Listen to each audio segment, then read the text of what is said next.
Hey everyone, Kenny Tony coming at you today. We got this quick video for you. Seems like for some reason every time I start the video and then I look over this way. I don't know why. It's kind of like a crazy habit. But my kids right here in the background. We got these two quads sitting right here. The project, and we have my sons, and we're gonna flip things around, talk about what we've done different and where we're at with the new build, and just let you know why we have the build of my sons sitting right here. All right, here we go. We got the other two quads. What do we got right here? The Raptor 250 modified and the project.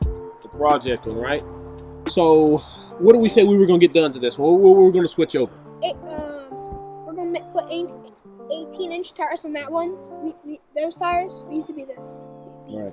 So, yeah, these are 20-inch rears and 21-inch fronts.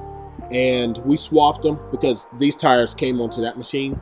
And these are 19s and 20s, so 1 inch smaller all around. But as you see, these are ball. Was no big deal because we're going to go ahead and look at putting 18s on this anyways. Yeah, so we were going to go ahead and put 18s on this anyways, so it is no big deal. But here's my son's Raptor 250. I do have a full playlist with this one. Basically, it is custom black painted plastics like you would a car bumper. So they were gray, they've been sanded, they've been painted black with a first adhesion promoter, then a primer, then a black base coat with a 2K clear. So it's pretty solid. The motor, what I'm going to do, I think I want to take it out and soda blast it at some point in time, just because I tried to go the cheap route with it and it didn't seem to come out the best or in my favor. And this is why. My carbs were messed up, so I decided to clean my carbs out. Then it kind of just smeared the paint all up. And that stuff really isn't a big deal, but I'm going to get that redone over the summertime. Full Barker exhaust on this thing. American Star +3+1 A-arms. And we have Team Alma wheel spacers in the back. But yeah, this is great. We have CR high bends with the bar risers. But anyways, this video isn't about that. That video is about this. We have the Raptor 250 sitting here that we had picked up as a project that gave me a little bit more problems than what I had. So I try to document everything that I'm going to do on these builds just for multiple reasons. For I want to make sure it's all done correctly, and I want to give whatever buyer ease of knowing that it is correct and good. So basically this gets me to where I had my last video of why I opened the motor. So it would have been a smart thing to do. On all occasions, it would have been completely stupid to have the piston break and parts fall down in there and you don't know what's in there or what's not. But because I'm not trying to rip anybody off or screw anybody, that's why I went ahead and documented that video to let the next buyer know, yes, this was the issue with it. I split the cases, I cleaned them out and made sure everything looked good, reassembled it, and here we are with the motor as we see it. So since the video is not about that Raptor 250, I went ahead and took it out of the way so we can see what we're dealing with. The tires are, what brand? GBC Motorsports 4-ply. Great tires, plenty of life left on them. So we did go ahead and soda blast the motor to make sure it's nice and clean. There's no play in these bushings up here at all. That's absolutely great. This one over here does have a little bit of play in it, and we are going to actually replace those bushings. So as you see, like, I don't know if I can get it on camera, but it has play in it. So we're going to replace these upper two, make sure it's good. Wheel bearings and everything spin freely and they're all fine.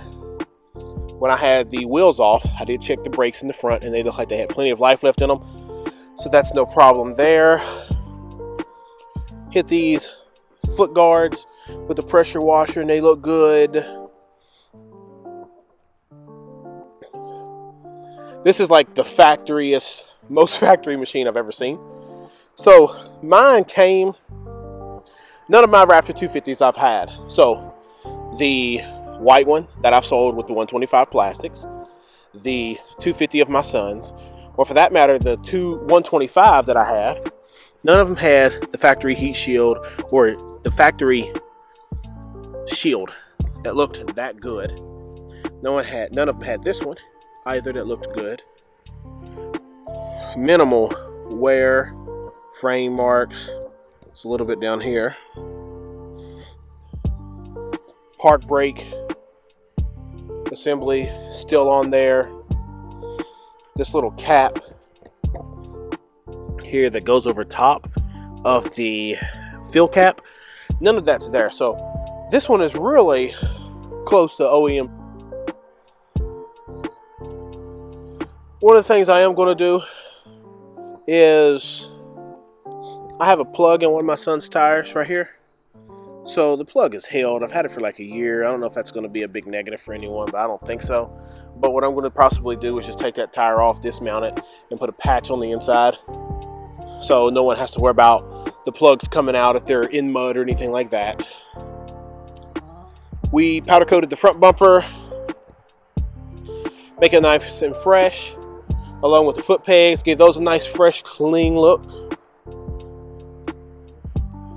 Yeah. And we're narrowing it down to what we got coming in the mail. So things have already shipped. So the rear bumper from Team Alba is already on its way. It's black, so that's going to look good. The hand grips, so the bars look good, straight and everything. The hand grips are going to be coming. I think those are, I can't remember, Motorsport maybe. Headlights and things look good. Like I said, it turns over and we have spark. We're just waiting to build the engine back up. So we're just going to go ahead and put this back away. And it's going to be reassembling here shortly once I got my parts from Partzilla. Now, since we're here for this quad, basically the tires look a lot smaller, which is what I was shooting for. The 19s in the back will look really good, along with the 20s up front. But we're going to go with 19s up front and 18s in the rear. The similar setup to my daughter's. And the rims on this one have a little bit more scratching and issues on it. So these are all going to get taken off, sandblasted, powder coated, and I'm going to do red lip on them with black powder. Rest of it black, kind of like the same look that I did on my daughter's 125. Let's take a glimpse at that. So here's my daughter's Raptor 125 pink edition. So yes, it is a Raptor 125. Have the custom ruckus graphics on there. Looks absolutely amazing. But pink edition is what I did for her. So over the winter time, we actually had the whole frame powder coated pink, and then everything else I did at home. So as you see, my purpose of this is the wheels. The gloss black with a pink lip on them. That's the same thing we're going to be doing with these, but we're going to use red. I don't need bead locks for my kids' quads. We don't race, we just ride.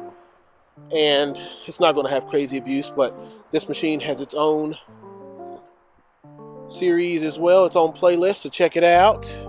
Has the Raptor 250 graphics and Raptor 250 plastics on it. Man, it looks good. Alright, so we got many of things sitting in the background. I got my Wild Children sitting there. Raptor 250, Raptor 125, YFZ WR478 big bore. I have the chassis for the LTR 474 big bore. The other one's a hybrid. And we have the Raptor 250 project that we're working on here right now. And we're going to get this one done and rolling off to the next person and start a new project. But that's going to be a little while. Keep an eye on these videos. Check out this playlist and we'll keep it coming. Also, final footage. We did get the carburetor out of the chemical dip. I did take the bowl and everything off, and everything looked really good and was inspected. However, I did state that I was going to go ahead and put it into the dip, and I'm just going to show you all the dip that I use. It is Chem Dip Carburetor Parts Cleaner. It says you can leave it in for 15 minutes or overnight for heavily soiled parts. I went ahead and left it in overnight, even though it wasn't heavily soiled. And it came out, all the jets look really good. I just blew air through them and wiped them off. But it took all of anything extra, any green. There wasn't really any green, but a little bit of white haze and stuff. It took it all off. So this carburetor is good to go. One of the other things about the carburetor that I thought was cool is, if you look at the bottom of it, down here, see up top, right there and down there, this carb hasn't been modified by any means. Typically, if you have a carb like this on these 125s or these 250s, that's where you find the fuel adjustment, the air fuel adjustment. So we drill those out, and then you can put one of those, you know, fuel screws in there, like one of these. But this one hasn't even been touched. So like I said, factory as it comes, clean as when it comes. It's going to have stock jetting, stock everything. I'm just going to put a no toils air filter in there, and we're going to put it all back together. And this thing is going to be factory. But bonus footage over.